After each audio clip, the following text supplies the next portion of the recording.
你们一直害怕，我说这个害怕你这躲不了。你说我说让你们不躲，你们可能觉得我好像要挖你们隐私。那这个道理您自己懂的话，就觉得你躲不了。你说我今天不报，改天3月我也会报。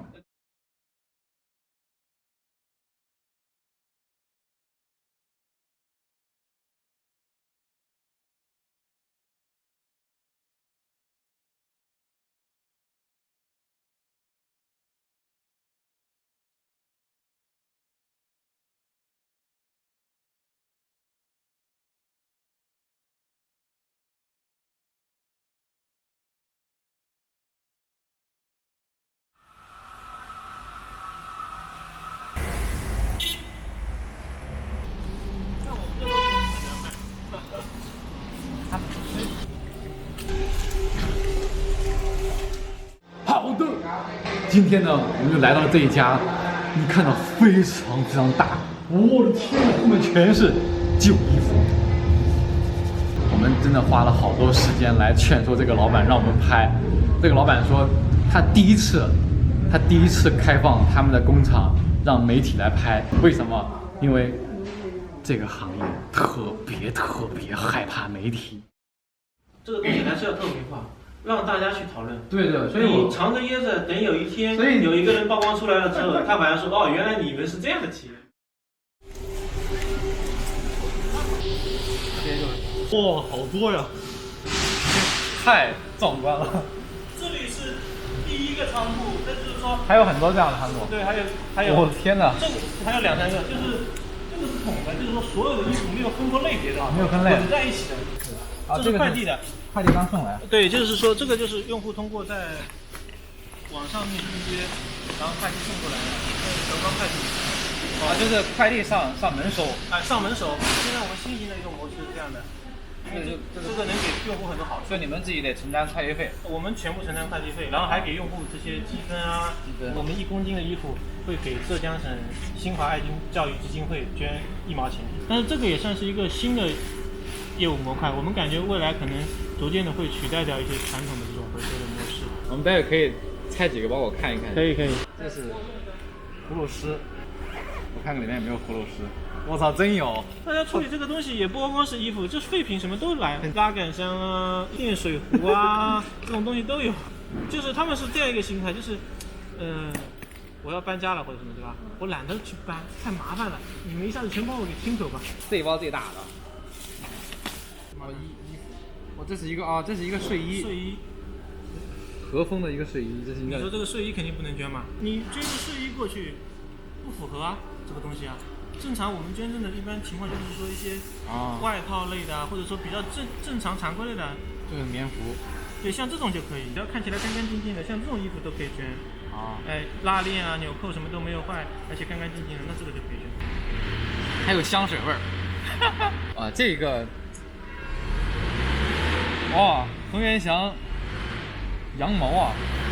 如果像它这种完整度比较高的，就直接可以捐掉。就是我们还是看好坏来定。谁家的孩子这么浪费？崭新的一双手套。好好的。你说这个女孩真是的。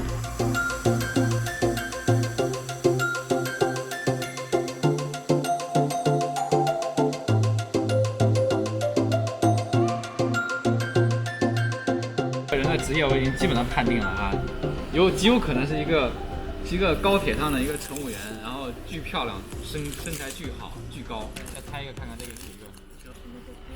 这个也是。这个衣服你是现在捐赠一点问题都没有啊？你像那个外面的，就是说20岁可以穿到50岁的。对，这种是捐赠最好的那种。冬季的衣服它基本上都是可以偏捐的为主的，而夏季的衣服是出口为主。而且他们的需求点正好是类似于这种，你冬天拿这样一件衣服穿着就也比较舒服，也比较体面一点。纸箱打开看看。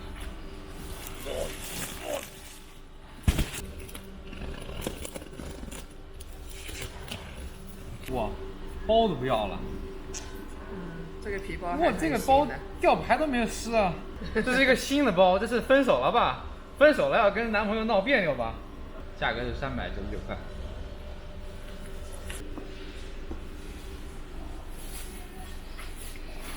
Very good。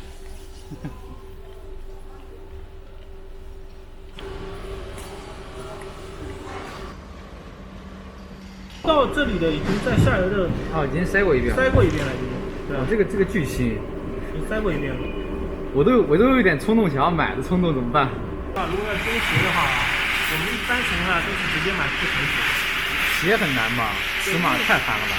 起码一个方面，另外就是你穿过的鞋子跟穿过的外套，对，鞋子脚上的感受是不一样的。鞋子的细菌比较多。回收的话，大家应该衣服更多，鞋子更少。那肯定是100%。对，鞋子我觉得普遍来讲的话，穿的年头应该长一点。对，因为鞋子实际上到这里的可能看起来可能还好一点啊，但实际上大量的鞋子都是，比如说已经底磨得很差了，这种就不符合要求了。这种就纯粹倒垃圾了。垃圾怎么处理呢？垃圾是把鞋底和鞋面给它拆掉，然后这个鞋底很多都是所谓的，不管是那个橡胶的也好，或者说这种类似于这种塑料合成的也好，然后直接把它溶解了之后再做成其他材料。它是属于塑料。塑料或者像素类的东西的。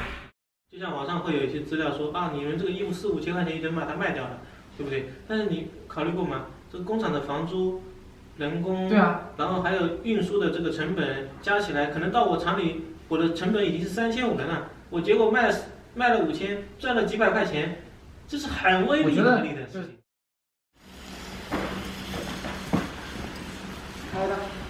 这种东西就是一包一包的，这个就直接发国外的。这个他们还会再筛选，不选了，就是一包一包。已经筛好了，比如说这里比如说是什么女士的，这里都是儿童的或者什么的，它分类别都筛好了。这种他们来批发，价格你们愿意透露吗？这个要看搭配的，它就是说有中高低，比如说你运动鞋要配多少，然后那个女士鞋要配多少，因为女士鞋比较多，就是女士鞋是那个就说白了是不值钱的，比如高跟鞋几乎是没人要的。为啥？就是白送。高跟鞋为啥没人要？因为那个，比如说一个是脚的问题，一个是像非洲那种女人体型那么大，你穿那种高跟鞋它不好。对，也不好。它就是要基本上搭配的，比如说正常来说的话，在5000来块钱左右一吨。就论吨。对，论吨卖的，就是我可能这个要多少，那个要多少。有的人说我全部要这种最好的，那可能价格就要高一点。怎么判定它是最好的？一般是捐赠，如果捐也好，什么也好，我们基本上是以运动鞋为主。运动鞋子。百搭嘛，比较百搭一点。小孩子穿运动鞋比较百搭一点，你皮鞋很多鞋子其实高跟鞋你根本不可能让人家穿嘛，对吧？场景不符合嘛。包括一些老年人，你给他们运动鞋也最好搭嘛。为什么说很多媒体报道出来的这种新闻，那个负面效应会比较大一个是它可能会过度的宣传了这个捐的事情，没有给公众公开透明，对吧？不像我们这样讲的公开透明。然后的话，那个还有一个问题是，它可能中间这个叫什么？收回来之后没有交给正规的或者比较符合要求的企业来处理，而是交给了某个所谓的中间人。那么媒体正好是抓到了这个中间人，那么一看中间人所谓的提供的这个，不管是厂方也好，还是说处理能力也好，都很弱。OK， 那这种镜头一出来之后，大家的形象就会很差。夏衣。对，夏天的衣服，夏天的衣服，夏天的衣服，整个的那个工厂企业，那个它的运输的成本，然后还有场地的成本，所有的成本，主要是靠这一块的盈利来养活。下头，对，靠这块的盈利来养活的。就是今天这些衣服只会按照类别分，不会再按照材质分了。对，材质不会分。材质不分。对，这一类是全部是这种休闲的这种西裤类的这种裤子，那全部是这一类。那一类全部是比如说是3分裤、5分裤。那个对，牛仔裤它。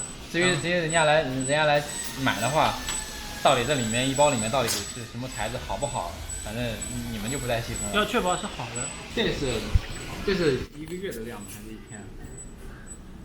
它是不停的，就是不断的进来，不断的进来，不断的出去，不断的进来，不断的出去，就是这样。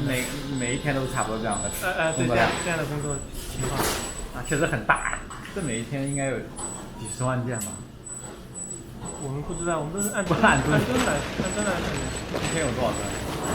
一天的话20-30吨吧，应该。质量或者是各方面都不行的，然后被淘汰了，这一些衣服怎么处理啊？被淘汰就是掉垃圾嘛，这就是我们所谓的这个垃圾了。比如说它这个又没有办法做这种擦剂的布，然后的话也没有办法出口，当然那个更不可能去捐赠的，剩下的那么它就是所谓的废料，就直接放到机器里把它打碎，打碎了之后变成像棉花状的这种絮状，就所谓的叫黑心棉什么的。然后但是它就是用来把它做成这个毛毡啊。不是工业化物，它就是说是那个毛毡，然后的话那个大红宝纹棉被，就做成反正还是能利用起来。包你们不会说按等级什么？都是只分款式，只分款不按等级，不按等级。反正看质量肯定是，就算是假的也是非常真的仿。这种看起来像假的，这种就像真的。像这个婚纱嘛。你不可能让你捐，你怎么捐？你一个婚纱你不可能去捐。再穷也要买新的。不是说新的，那个场景不符合啊，对吧？你给人家捐东西，捐个婚纱很不像样的。所以说，大部分人的一个想法就是，反正都一起处理掉。你们这里会要赶工期吗？有这种？有这种订单淡的时候和旺的时候。对。一般外国人是过圣诞节的嘛，他圣诞节之前的前几个月会比较忙。现在是你们工厂比较闲的状态。对，就是正常的常规状态，不是说特别忙的状态。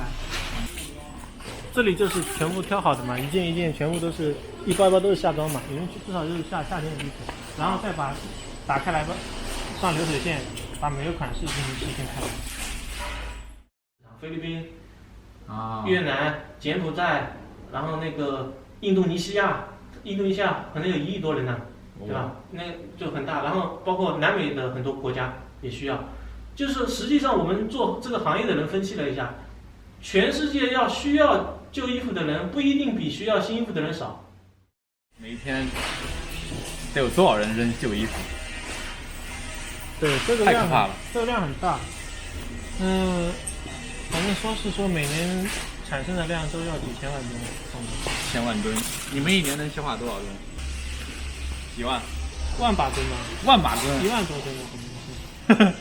我指的是夏装的消化能量比较多，其他的不同的品类。整个你们的公司一年的消化多少？如果你要饱和的运转的话，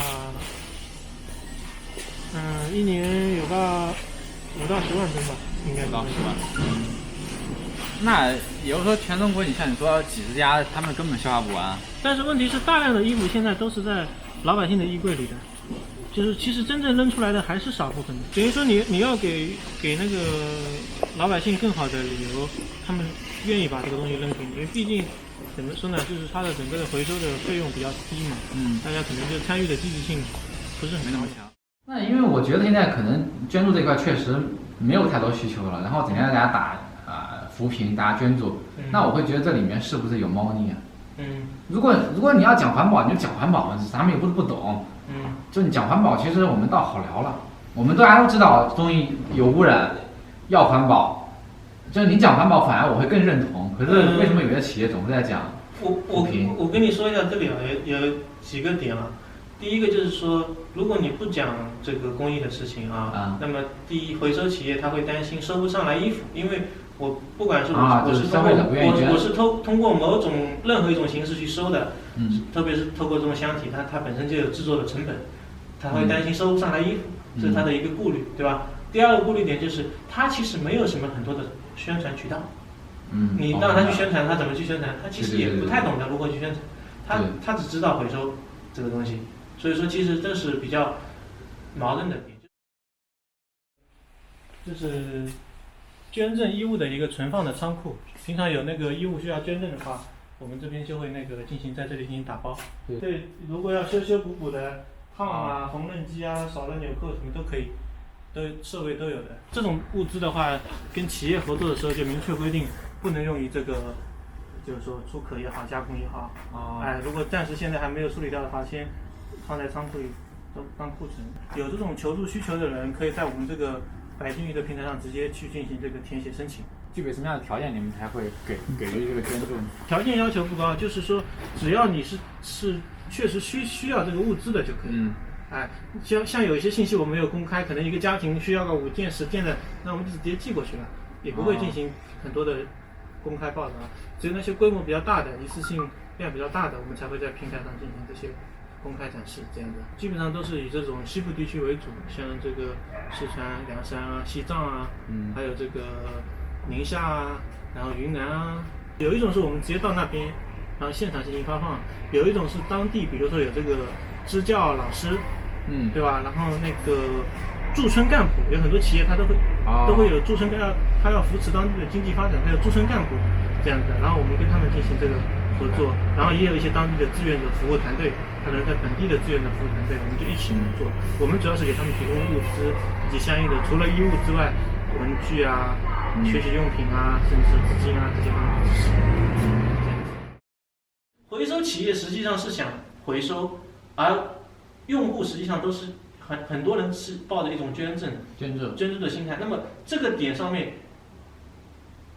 会产生这种天然的矛盾点。对。那么回收企业为了迎合用户的心理想法，把它放大了，讲成了这样一个事情，其实就是迎合了你的一个心理的想法。我们收到物资之后，我们捐出去之后就自己进行这个分类打包。比如说我们是大人的、小孩的，然后这里可能大人的偏多一点，外面也有小孩的，然后大人的、小孩的我们会进行分类，分类好之后用这种袋子打包好，然后贴上自己的标签，装到箱子或者袋子里面。一般是通过邮局的方式去寄出去的。一般都是给些什么？你们？衣物是一个类别，因为这是我们的主营的一个业务。对。然后的话也会有这个文具啊，给小孩子的啊，然后一些那个生活用品啊，甚至少量的这个资金啊。但是如果说你是高中，比如说你初中读书读的成绩很好，你高中如果面临着上学的压力的话，我们也有长期合作的基金会跟我们一起参与助学这样的，因为我们回收这个衣物是本身每公斤会给这个基金会捐助钱的。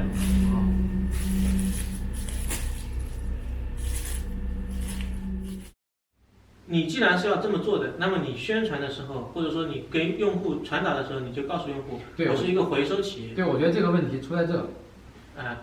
当你发现，比如说，即使我是因为善意的来欺骗你，真的被发现了之后，你肯定也会不开心。我还不如直白的告诉你，我就是这样子的一个模式，对吧？我就是一个回收企业。我觉得这个，我这一次可真的没有带着什么要挣钱或者要卖货，或者是要有什么商业的这么考虑。这一次纪录片跟我们的其他一期不太一样。你像比如我拍其他的纪录片，可能我们能够卖点东西，这些纪录片可真的没有东西可卖。真的只是想说，我们是不是可以能够来讲一讲环保，讲一讲如何去做一些对环境有帮助的一些这种问题来跟大家探讨，把这个行业背后的一些不为人知的一些情况跟大家聊一聊，也希望能够尝试一下，是不是我们能够跟企业、跟粉丝、跟观众能够做一些对环境、对环保有一些帮助、有一些贡献的一些这种事情。希望大家能够关注到这些旧衣服的一些危害呀，或者是一些环境的问题。这是我比较期望我们能够做的。我不知道会做得好不好，那如果做得不好的话，也欢迎大家来吐槽、来骂我们希望跟大家一起来做这个事情。OK， 那这一期视频呢，不知道大家喜不喜欢看反正我们最近纪录片呢，可能想要做一些有趣的事情，大家有什么意见也可以跟我们提，然后有些想法也可以跟我们聊。OK， 那就是这一期的给大家制造，拜拜。